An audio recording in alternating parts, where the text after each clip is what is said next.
Yeah, the story of Chic Harley is not just a story about an individual who performed heroic feats on a football field.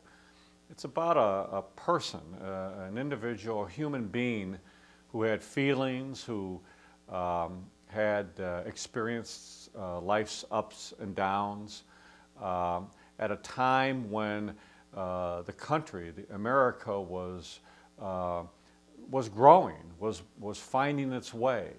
It predated the Roaring '20s.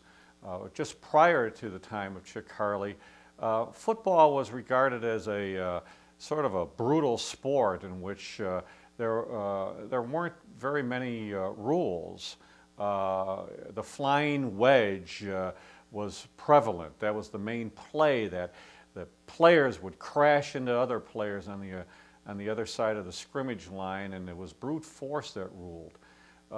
What happened is around 1910, rule changes came into place that banned such brutal play, and it set the stage for little guys like Chic Harley, 150 pounds, 5'7", 5'8" in height, to participate in this sport that before had been just for guys 200 pounds or more that just could fight or claw their way toward the goal line.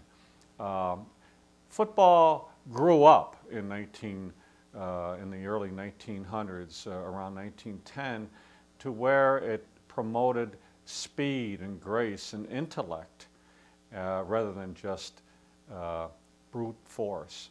And so with that, it spawned a new age of sport and a new age of football that in around 1920 emerged the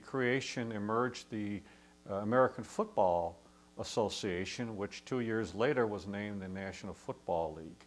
And from that, you had fans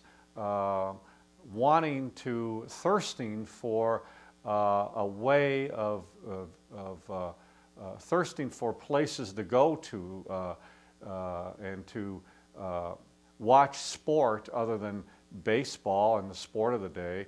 This new sport of football just blossomed to one in which it was something really beautiful to see. And Chic Harley was one of the early pioneers.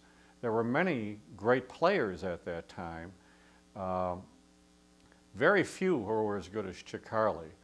But there was Jim Thorpe, and later came along Red Grange. But the early ones included Chic Harley, and there were a few other names. I won't go into it. I have to think about who they were. But that's how the sport emerged, how it grew from about 1910, 1913, 1915 to become the sport of grace and beauty and speed.